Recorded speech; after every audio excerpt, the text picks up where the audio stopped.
मैं ईमानदारी के साथ कहता हूँ, देश की जब बात आती है उसमें हम सब लोग एक है, उसमें कोई फर्क नहीं।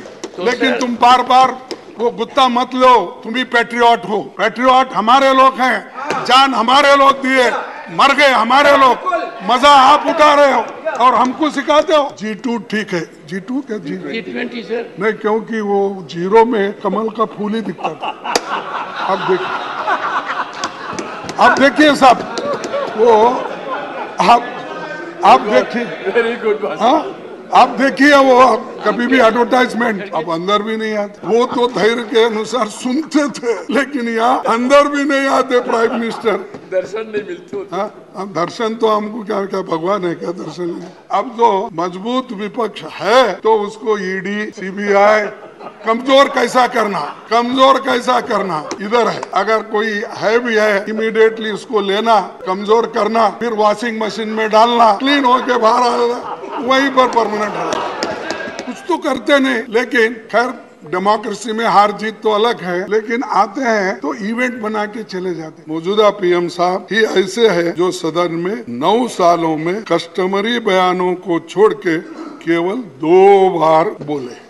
ये डेमोक्रेसी है साहब। और फिर पूछते हैं आपने क्या किया, क्या किया। यही किया, हम सोच कर कानून नहीं बनाते। लेकिन आप गड़बड़ी में इतने कानून भेज देते हो, वो बुलेट ट्रेन से भी फास्ट आता है, बुलेट ट्रेन से भी फास्ट बिल पास होते हैं, नहीं तो डिस्ट्रॉय हो जाएगा डेमोक्रेसी। अनएम्प्लॉयमेंट अगर बढ़ती गई तो डेमोक्रेसी नहीं रहेगी। इसीलिए मैं, हमारी वतन परिस्थिति के अनगिनत तारीखें हैं, हमारी वतन परिस्थिति के अनगिनत तारीखें हैं, बेशुमार किस्सा है। हो भी क्यों ना वतन से मोहब्बत, हो भी क्यों ना वतन से मोहब्बत, ये तो हमारे ईमान की हिस्सा है।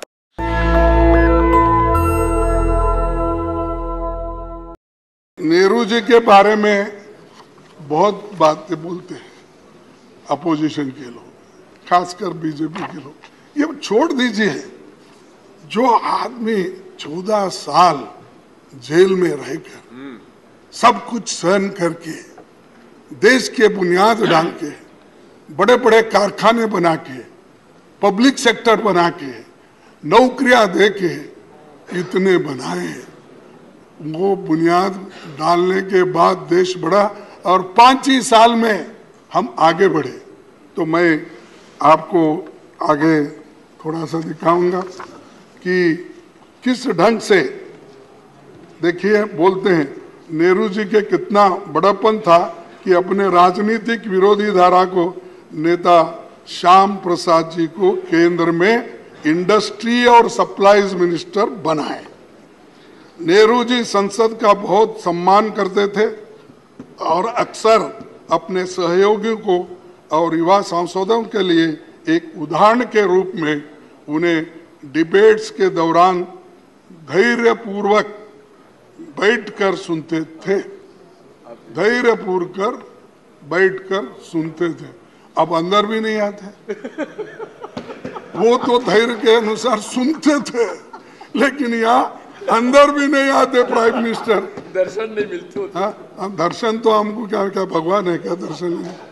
तो हमारे को या कम से कम डेमोक्रेटिक तरीके से आने के लिए बोलो, थोड़ा गोयल को भी रिलीफ मिलेगा। नहीं तो हर बात को डिफेंड करना पड़ता है, वो गोयल जी उठना पड़ता है। थोड़ा उनको जरा बिठा के प्राइम मिनिस्टर जरा बोले, अरे हम भी बोलेंगे हमारे प्राइम मिनिस्टर आए हैं, देखेंगे इस बार के बहुत दिन हो गए उनको देख के। तो अगर कोई पूछेगा तुम्हारे प्राइम मिनिस्टर कैसे है, बोले तो हम मैं क्या बोलूं, अपोजिशन लीडर हूँ। तो ये सर, ये इसलिए कह रहा हूं कि एक संसद को जानकारी, अरे क्यों भाई, आपका तारीफ किया मैं।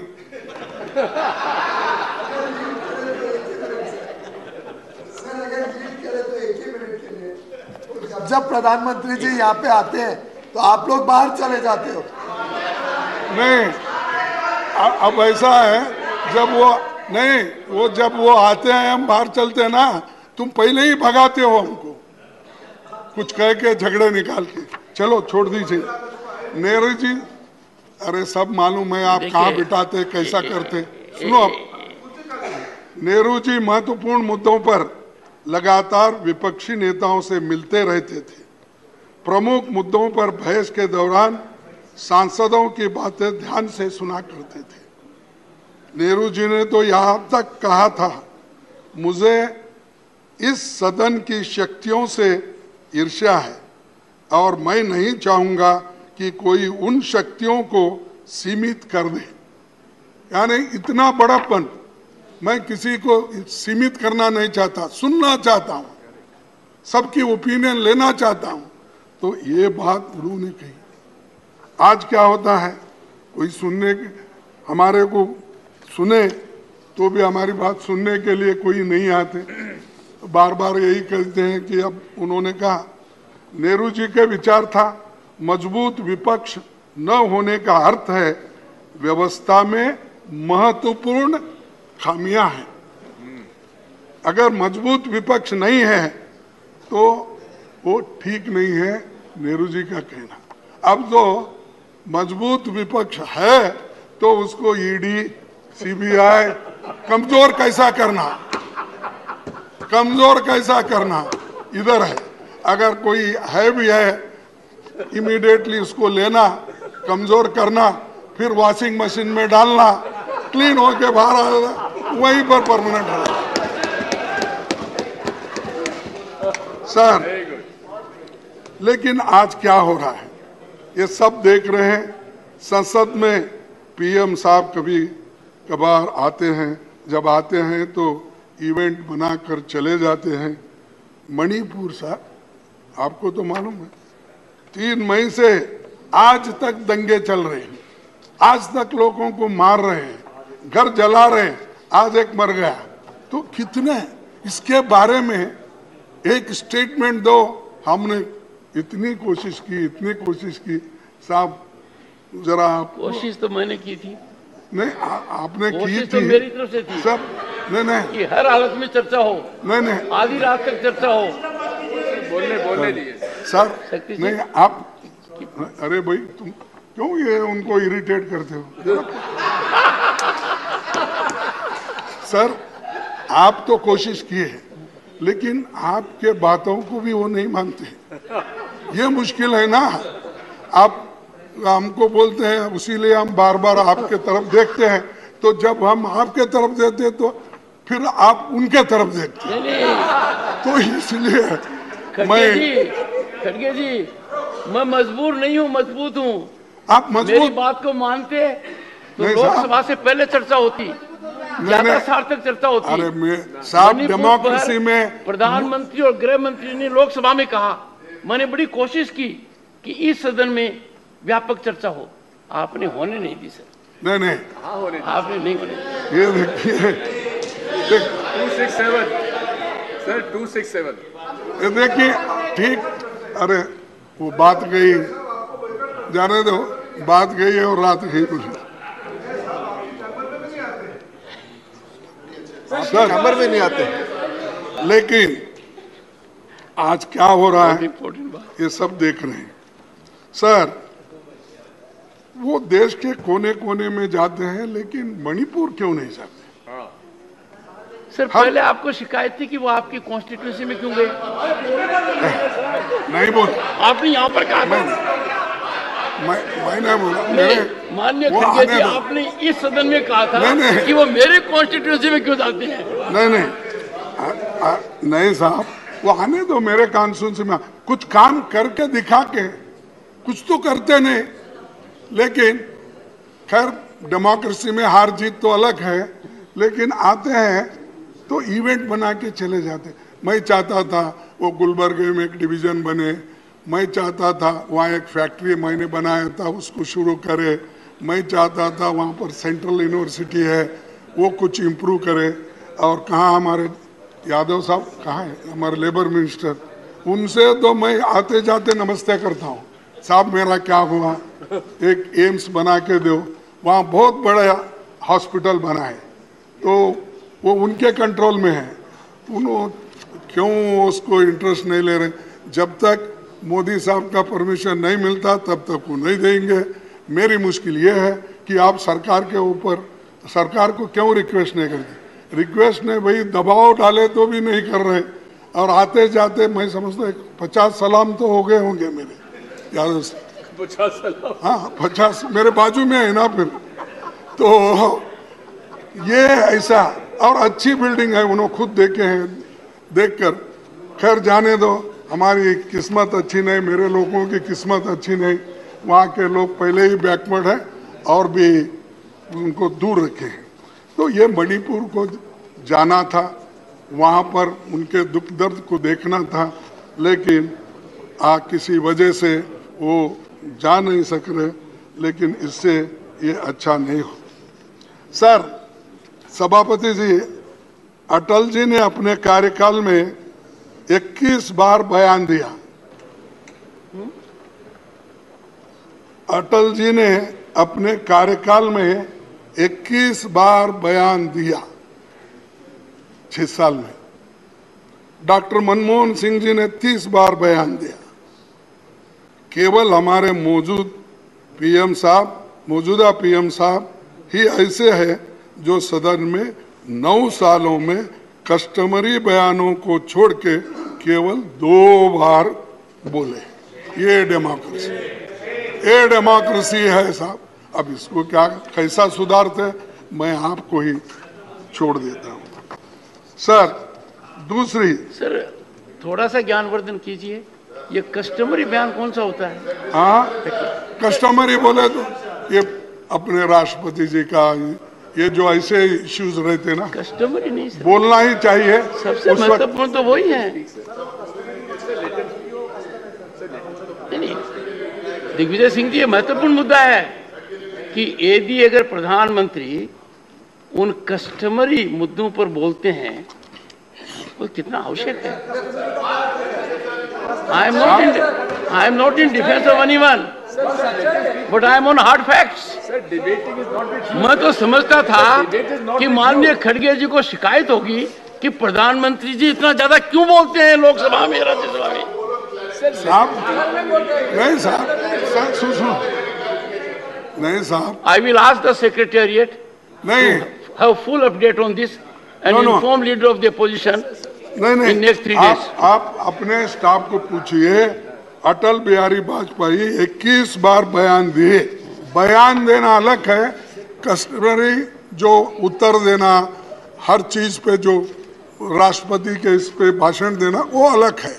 तो ये 21 बार बयान जो वाजपेयी साहब ने दी, अलग अलग ओकेजन पे दिए सो है। वैसा ही मनमोहन सिंह जी ने 30 बार दी, ये अलग अलग ओकेजन में दी। ये बात मैं बोल रहा हूँ, वो भाषण देते नहीं, बोलते नहीं, बाहर बहुत बोलते हैं, इतना बोलते हैं वो हजम ही नहीं होता हमको, इतना बार बोलते हैं। साहब वो आपने बोला कि मैंने तो चांस दिए तो भी आप लोग नहीं बोलते हैं, चर्चा नहीं करते। सर हमने पहले 267 में 7 बार इसके इस सदन में 267 में 7 बार चर्चा हुई। क्वेश्चन आवर सस्पेंड करके 10 बार चर्चा हुई। कितने सालों में? हाँ कितने सालों में? कितने सालों में? देखिए देखो, मैं कह रहा हूँ ये सदन में जो हुआ है, लेकिन आप एक बार भी नहीं कर रहे। मुझे कटघरे में खड़ा कर रहे हैं, इसलिए आपसे संरक्षण मांग रहा हूँ कि जो फिगर दे रहे हैं, आपके हाथ में जिन्होंने फिगर दिया है, मैं उनसे पूछिए कि कितने दशक में ये हुआ है। नहीं मैं डेट वाइज, सर मैं बहुत नरम दिल का आदमी हूँ, फिगर दे दूंगा। सुन लीजिए ऐसा नहीं बोलो। Have respect for your leader। चुप बैठो भाई, तो आपको चेयरमैन साहब को ऐसा नहीं सताना चाहिए। सर पहले तो आप उकसाते हो और फिर उनको डांटते हो। नहीं वो ऐसा बीच में बोल। आपने पहले वाली बात भी बहुत सही कही थी। I became कानून बनाने के where leader of opposition declined to see me in the chamber at my request. Yes, I noticed it.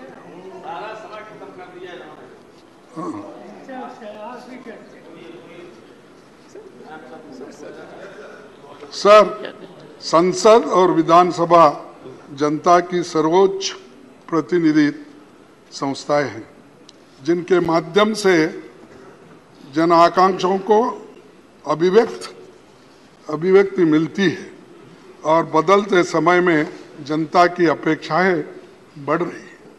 लिहाजा सदनों में स्तरीय चर्चा होनी चाहिए। इन चर्चाओं को पूरा देश लाइव देखना चाहिए। इसको जरा ठीक करिए। अब तो मेरा दिख रहा है, बाकी के वक्त तो किसी अपोजिशन का आता ही नहीं ज़्यादा। वो जरा क्या कंट्रोल हमारे गोयल साहब करते हैं और फोन करते हैं, मुझे मालूम नहीं, लेकिन वो बोल दीजिए। कम से कम हमको तो बाहर चांस नहीं मिलता, यहाँ तो चांस मिलता है, तो जरा दिखाते दीजिए। जनता के सवाल उठा सकते हैं। अब जब भी हमारे ये अभी तेलंगाना के नेता उठा रहे थे, ऐसा उठते रहते हैं, हम डांटते रहते हैं, लेकिन वो जो कहते हैं कम से कम यहाँ अगर रजिस्टर हुआ तो बाहर भी मालूम होता भाई हमारी बात कोई रखे। अब उसी लिए ऐसी चीज़ें संवैधानिक ये मुख्य है और संवैधानिक तरीके से हम जो काम करते हैं उसको आपका प्रोत्साहन मिलना चाहिए और सरकार का भी हमको देने का ये कोशिश होनी चाहिए। और ये संसद लोगों के हितों तथा अधिकारों का संरक्षक है और आप हमारे गार्डियन हैं और अगर हमारे ऊपर कुछ अन्याय हो रहा है फौरन आप हमारे अपने को संरक्षण देने वाले आप भी हैं। नहीं तो हम इतने कम लोग हैं, उतने सब लोग अगर हमको मारते पीटते रहेंगे तो फिर बाद में आपके पास कौन रहेगा, हमें रोना पड़ता। तो इसीलिए जरा आपका संरक्षण जरूरी है। और मैं ये कहूँगा कोरोना के महामारी में भी बहुत कुछ कमियां थी, फिर भी हमारे देश में उसको भी ठीक ढंग से निभाने की कोशिश हो गई। लेकिन चंद जगह जैसा यूपी है, दूसरे स्टेट्स हैं, उसमें जो भी कमियां थी वो भी यहाँ पर हमने पहले चर्चा में लाए थे और उसका पूरा जिक्र यहाँ पर हुआ। पहले का जो 33 दिन का था 20 में, फिर उसके बाद 21 में 58 दिन था, फिर 22 में 56 दिन था। ये कोरोना के जो बड़े बड़े जो भी ये थे वो तो खत्म। सर सभापति जी, दुनिया भर में वैसे तो 19वीं सदी में निर्मित 2 दर्जन संसद भवन उपयोग में लाए जा रहे हैं। भारत में लोगों की दिल दिमाग पर 144 खंभों वाली ये गोल इमारत छाई हुई है। यही देश की आज़ादी के बाद से 75 सालों में सारे महत्वपूर्ण फैसले यहाँ पर हुए। इस इमारत की वास्तुकला पर भारतीय परंपरा की छाप है, लेकिन इसको नफरत से नहीं देखना चाहिए, क्योंकि इस सदन में नेहरू जी बैठे थे, अंबेडकर बैठे थे और बहुत से नेता बड़े बड़े, वल्लभ भाई पटेल, ये सब बैठे हैं। इसलिए भूल ही जाना, उधर ही जाएंगे ऐसा शुरू हो गया। कल लेके जा रहे शायद, हमको अभी मालूम नहीं मुझे।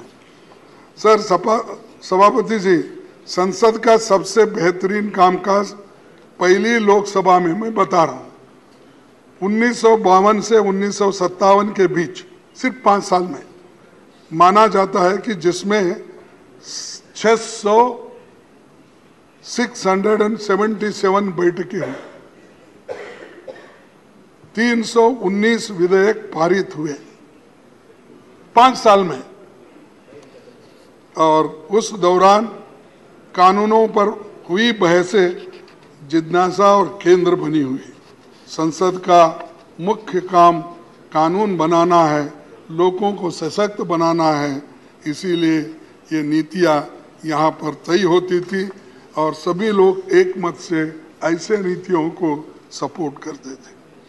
सर, राज्यसभा और लोकसभा में एक से एक अनुभवी संसद आज भी है, पहले भी थे, और उसके लिए सबको जरा बोलने की आज़ादी भी मिलनी चाहिए, क्योंकि अगर बोलने की आज़ादी नहीं मिली, सिर्फ हम लोग, हो सकता है मेरी भी गलती हो सकती है, नहीं बोल के नहीं बोलता, लेकिन मेरी गलती, एक छोटा गलती को, मेरे छोटे गलती को आप बहुत बड़ी सजा देते हैं, और वो इतना बड़ा गलतियां करते हैं, सारा देश देखता है, सब उधर माफ कर देते हो। तो इसीलिए मैं कृपया करके दोनों बैलेंस करके चलिए, दोनों बैलेंस करके अगर चलेंगे तो हमको भी एक मौका मिलेगा बार बार आपको कहने का, विनती करने का, ये सब चीज़ें होती। सर, और एक कानून बनाते समय बिलों की स्टैंडिंग कमेटी में छानबीन के लिए नहीं भेजा जाता, तो कम से कम ये तो करना चाहिए सर, ये तो आपको हक है। नहीं, इस बिल में खामियां हैं, इसीलिए इसको स्टैंडिंग कमेटी को भेजना चाहिए, और इसके लिए सभी लोग, मैं आपको उदाहरण के तौर पर चंद चीज़ें बताऊँ। कमेटियों को भेजे जाने वाले बिल्स का प्रतिशत 2009 और 14 के दौरान 71% था, 71% था। वहीं 16वीं लोकसभा में 2014 से 2019 के बीच घटकर 27% हो गया, रह गया, और 2019 के बाद इसमें इतनी गिरावट आ गई 13% रह गया। साहब, कहा 71%, और फिर पूछते हैं आपने क्या किया, क्या किया? यही किया हम, 71% स्टैंडिंग कमेटी को भेजा छानबीन करके, और आपने क्या किया? 13%, 27%। ये इससे बिल कैसे स्क्रूटनाइज होंगे? वो जैसा दिल में आया वैसा हो जाएगा, फिर बाद में हम पछताएंगे, फिर सुप्रीम कोर्ट बोलेगा इसको छानबीन करके नहीं लाए, और वहाँ के सभी एमपी और राज्यसभा के मेंबर, लोकसभा के मेंबर शायद अनपढ़ होंगे, समझते नहीं, तो ऐसा ही भेज दिए। तो उधर से एक टिप्पणी हमको सुप्रीम कोर्ट से, बाकी के जनता लोग ये कहते हैं कि भाई हमारे बारे में ये सोचते नहीं, सोच कर कानून नहीं बनाते, लेकिन आप गड़बड़ी में इतने कानून भेज देते हो, वो बुलेट ट्रेन से भी फास्ट आता है, बुलेट ट्रेन से भी फास्ट बिल पास होते हैं। तो इसीलिए सर, मैं अभी 5 मिनट लूंगा, फिर आपको बोर नहीं करूंगा। आपने देखा समय खत्म हो गया, 5 मिनट से 2। आज आलम यह है कि सरकार विधेयकों को सीमित समय में पारित कराने से लेकर सदनों की बैठक कम से कम कराने की कोशिश की चली। इस कारण कानून की गुणवत्ता वैसी नहीं रहती जो व्यापक विचार मंथन या छानबीन से गुजरे कानूनों की होती है। आज आलम यह भी है, 2021 में भारत के प्रधान न्यायाधीश ने कहा कि बिना व्यापक बहस के जल्दबाजी में संसद में कानून बनाने से गंभीर खामियां रह जाती है, कई पहलू अस्पष्ट रह जाते हैं। वही बात मैंने कहा, और ये इसके हालत ये नहीं होती थी कि लोग यहाँ पर बॉर्डर पे किसान हमारे बैठ नहीं सकते थे। 3 कृषि कानून ऐसी जल्दबाजी में किए कि वो तीनों कानून फिर बाद में एजिटेशन होने के बाद ठहरना पड़ा। तो ये ऐसे करने से किसान भी है आज हमारे ऊपर नाराज है कि पार्लियामेंट ऐसा क्यों करती है। और एक सर, 30 जनवरी 2011 को तत्कालीन विपक्ष नेता अरुण जेटली जी ये बात किए थे। संसद का, क्योंकि हमारे को बार बार वो बोलते हैं आप गए, भाग गए, नहीं सुने, ये बोलते हैं, लेकिन हम जब अपनी बात रखने की कोशिश करते हैं। हम ये नहीं कि किसी से झगड़ा करना, डिस्टर्ब करना, शांति के साथ जब अपनी बात को नहीं रख सकते तब लोग हमारे इरिटेट होते हैं कि हम इतनी कोशिश करके लोगों के मुद्दों को आपके सामने रखना चाहते हैं, मौका नहीं मिल रहा। ये होता है, किसी से दुश्मनी नहीं है, हम सब एक ही हैं और सभी मिलके ही देश के भलाई में सोचते हैं। तरीके अलग अलग होंगे। सर, राज्यसभा में इस जगह बैठते थे तत्कालीन नेता विपक्ष अरुण जेटली ने 30 जनवरी 2011 को कहा था, संसद का काम है चर्चा करना, लेकिन कई मौकों पर जब मुद्दों का अनदेखी होती है तो अवरोध पैदा करना लोकतंत्र के हित में होता है। मैं और एक बार पढ़ूं सर, आगे पढ़ो। अच्छा, होती है, अवरोध पैदा करना लोकतंत्र के हित में होता है, लिहाजा संसदीय अवरोध को अलोकतांत्रिक नहीं कहा जाता, नहीं कहा जा सकता। तो ये उन्होंने जो सिखाया वही काम जब हमारे तरफ से होता है हमारे को ठोकते जाते हैं। तो सर, ये जो अवरोध पैदा करना लोकतंत्र के हित में होता है, लिहाजा संसदीय अवरोध को लोकतांत्रिक नहीं कहा जा सकता, ये उनकी बातें हैं। और मैं ये भी आपको कहूँगा कि उस हाउस में सुषमा स्वराज भी यही बात कही थी, संसद को न चलने देना भी अन्य तरीकों की तरह लोकतंत्र का एक रूप है। तो ये सारे चीज़ें वहीं से आए और मैं आपसे ये विनंती करूँगा कि खास करके दिग्गज नेताओं को यहाँ पर जो उनके बारे में उनको जो समय देना चाहिए। और मैं और एक छोटी सी बात 2-4 रख के मेरे भाषण को ख़त्म कर दूँ। विपक्षी नेताओं के कई प्रमुख तथ्यों को सत्ता पक्ष की मांग पर कार्रवाई से बाहर निकाला जाता है और उसके लिए ही मैं आपको पहले आते ही विनंती किया, छोटी मोटी चीज़ें जब होती है, आप तो ऊपर हैं हम सबसे, हम नीचे हैं, तो हमारे ऊपर पहला हाथ आप ही का आता है क्योंकि हम नीचे रहने से। तो ये जो है सर, आज तो आपका पूरा अटैक मेरे पर ही है। आप मूल मुद्दे से भटक गए। नहीं, आप खुद देखेंगे कि आपने क्या कहा है अब तक, विषय से बिल्कुल भटक गए सर, नहीं, दूर दूर तक चले गए साहब। ये तो समय और देश की जनता उम्मीद करती थी कि यहाँ से ऐसा मैसेज जाएगा कि आगे का रास्ता कैसे होगा।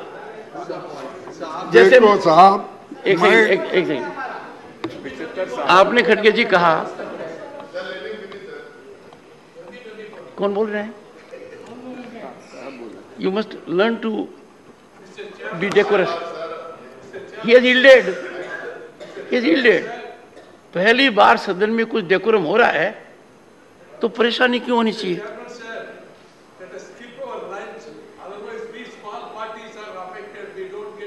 You will get the chance, sir. You are a very senior member. You will get the chance. Sir, I agree. We may skip the lunch at Vice Saab's request. Good idea. It's a good idea. But that I will do at 1 o'clock. That I will do at 1 o'clock. खड़गे जी, मैं माननीय सदस्यगण को appeal करूंगा और लगातार मैंने ये बात कही है और गहन चिंतन और मंथन के बाद कही है कि कब तक हम पास्ट प्रेसिडेंट को लेकर हाउस को डिस्टर्ब करते रहेंगे, कब तक हम डिस्टर्बेंस को जस्टिफाई करते रहेंगे।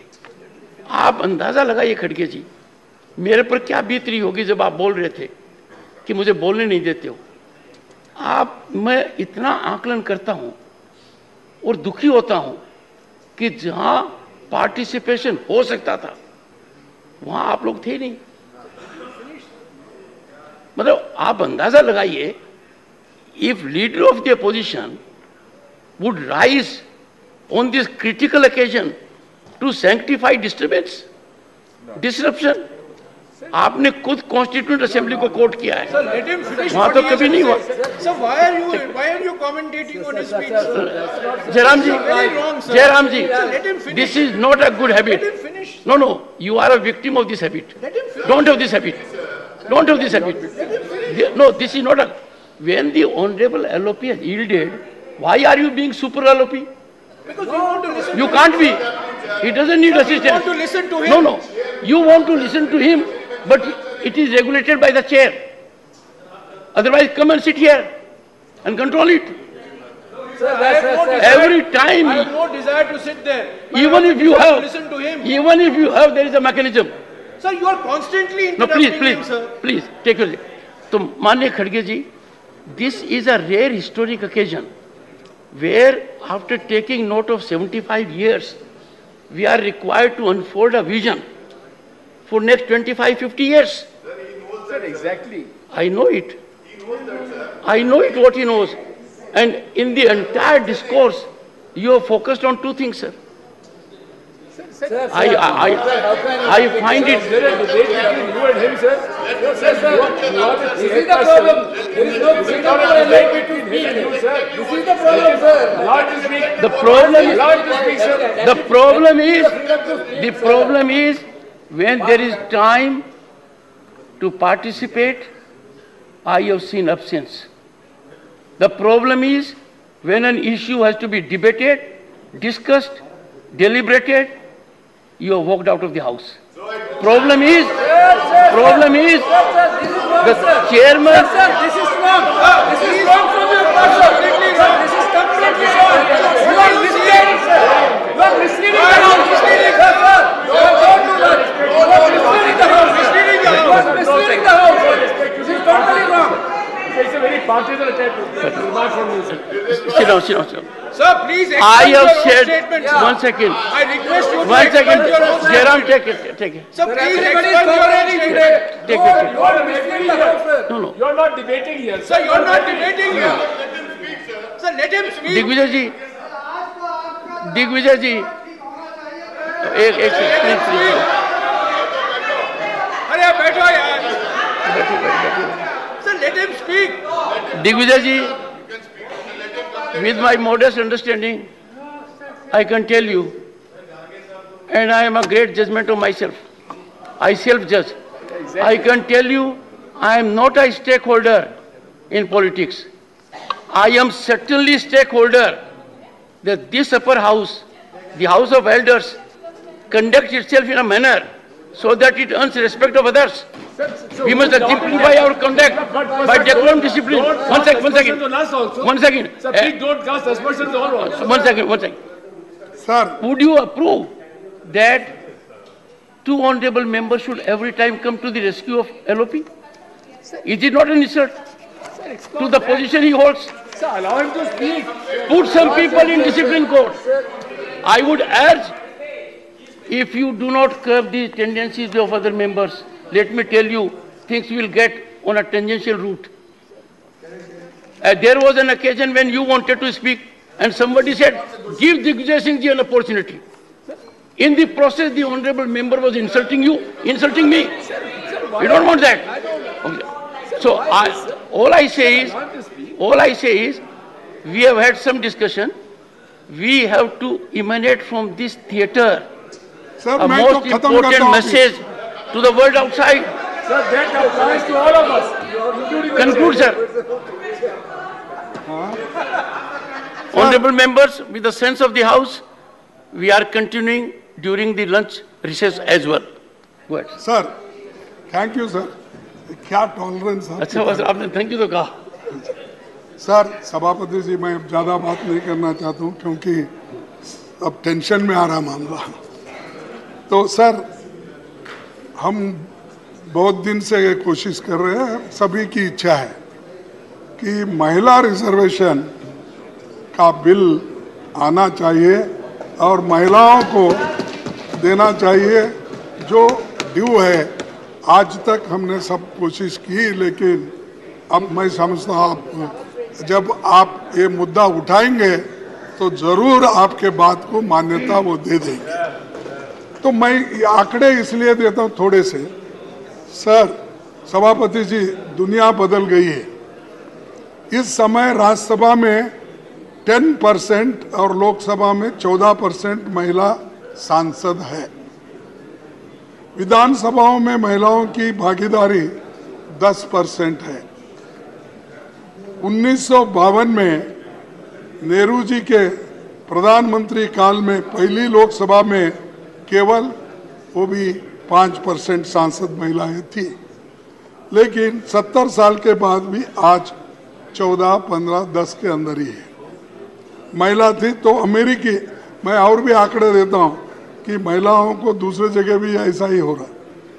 अमेरिकी संसद में 2%, ब्रिटेन में 3% महिला सांसद थे। आज अमेरिका की संसद में 28% और ब्रिटेन में 33% महिला सांसद आज है। तो इसीलिए मैं आपसे गुजारिश करूंगा कि इस महिलाओं का जो बिल है इसको आप ये कर दीजिए। और दूसरी चीज, अनएम्प्लॉयमेंट की बात चल रही है कि क्योंकि इस 75 साल में हम जब बात करते हैं, इधर इधर अनएम्प्लॉयमेंट इतना बढ़ रहा है, इतना बढ़, 8 करोड़ लोग एजुकेटेड वो आज रास्ते पे है। और इन्फ्लेशन तो सब बढ़ रहा है, आपको मालूम है। वो कोई टमाटर डाल के आए तो आपने बहुत उसको डांटा, वो हकीकत थी 400 रुपये 500 रुपये। शायद आप मकान में नहीं पूछे शायद कि आजकल टमाटर की, प्याज की, तेल की, दाल की क्या कीमत है। वो हिसाब आप नहीं पूछ रहे, क्योंकि पूरा जिम्मेदारी उनको वहाँ छोड़े और बाकी का जिम्मेदारी आप यहाँ लिए, इसीलिए ज़रा मुश्किल होगा उनका। लेकिन ये ज़रूरी है, इन्फ्लेशन कंट्रोल करना इम्पोर्टेंट है, नहीं तो डिस्ट्रॉय हो जाएगा डेमोक्रेसी। अनएम्प्लॉयमेंट अगर बढ़ती गई तो डेमोक्रेसी नहीं रहेगी। इसीलिए मैं आपसे विनती करता हूं कि इन चीज़ों को कुछ उत्तर दे। सिर्फ हमने वो किया, ये किया, ये ठीक है, G2 ठीक है, G2 क्या G20 सर नहीं, क्योंकि वो जीरो में कमल का फूल ही दिखता था। अब देखिए साहब, वो आप देखिए, वेरी गुड। हाँ आप देखिए, वो कभी भी एडवर्टाइजमेंट। खड़गे जी, आपका स्तरीय नहीं है, आपका स्तर नहीं है, आपका स्तर नहीं है। तो मेहरबानी करके G20 की मजाक मत उड़ाइए। G20 बहुत अरे बड़ा मजाक समूह नहीं है। भाई, लेकिन शायद सर माननीय leader of the opposition Congress के अध्यक्ष भी है, उनको तो सिर्फ 2G दिखता है, 1G and sun ji, 2G दिखता है। अरे ये देखो सर, मैं ईमानदारी के साथ कहता हूं, देश की जब बात आती है उसमें हम सब लोग एक है, उसमें कोई फर्क नहीं। लेकिन तुम बार बार वो गुत्ता मत लो, तुम भी पैट्रियट हो। पैट्रियट हमारे लोग हैं, जान हमारे लोग दिए, मर गए हमारे लोग, मजा आप उठा रहे हो और हमको सिखाते हो। सर आखिरी एक बात कह के आज आप बहुत एजिटेटेड हो। मैं खत्म करता हूँ। नहीं, आज आप बहुत एजिटेटेड हो। हाँ? आप बहुत गुस्से में हो आज। नहीं ना सर, हमारी वतन परस्ती के अनगिनत तारीखें हैं, हमारी वतन परस्ती के अनगिनत तारीखें हैं, बेशुमार खिस्सा है। हो भी क्यों ना वतन से मोहब्बत, हो भी क्यों ना वतन से मोहब्बत, ये तो हमारे ईमान की हिस्सा है। तो धन्यवाद सर, आपने इतना टाइम दिया।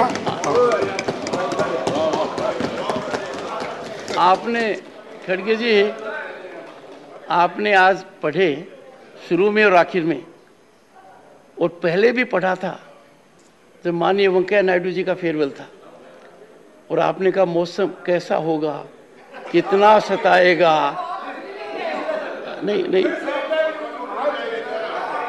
उसी आज का आपका एटीट्यूड देने के बाद रियली मौसम फिर जो पीछे गया, पहले का जो था वो आ गया। Honorable members, Honorable LOP has reflected. I would again appeal to everyone. It is not a time for us to be agitated.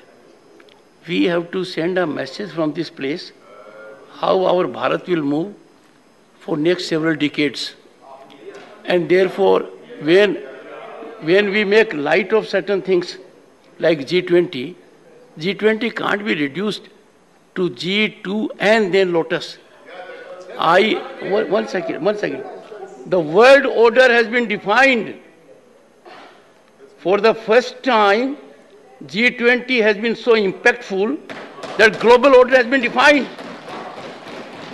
Inclusion of African Union is being globally applauded. कहीं वो मत डालना। मैं इसलिए जो वहाँ फोटो डाले हैं उनकी बात कर रहा हूँ। G20 का मैं भी G20 में शामिल हो गया, लेबर मिनिस्टर के हैसियत से 10 G20 मीटिंग में गया। अमेरिका गया, इटली गया, ऐसा कभी नहीं देखा होगा आपने। ब्राजील गया। लुला का जो उस वक्त आज आपने हैंड ओवर किया लुला को, वो पहले प्राइम मिनिस्टर थे। तो मुझे मालूम है कैसा रेस्पेक्ट देना। देश के बारे में मैं पहले ही बोला, देश के विषय में देश का जब भी कोई ये आता है, हम पहले लोग हैं उसके लिए सर के ऊपर रखते हैं। नेशनल दस्तक की आपसे गुजारिश है कि अगर इसको बचाना चाहते हैं तो नेशनल दस्तक को सब्सक्राइब करने के लिए रेड कलर के सब्सक्राइब बटन को दबाएं, फिर बेल आइकन की घंटी दबाएं। नेशनल दस्तक को बचाने के लिए बहुत जरूरी है कि हर खबर को शेयर करें, लाइक करें, कमेंट जरूर करें।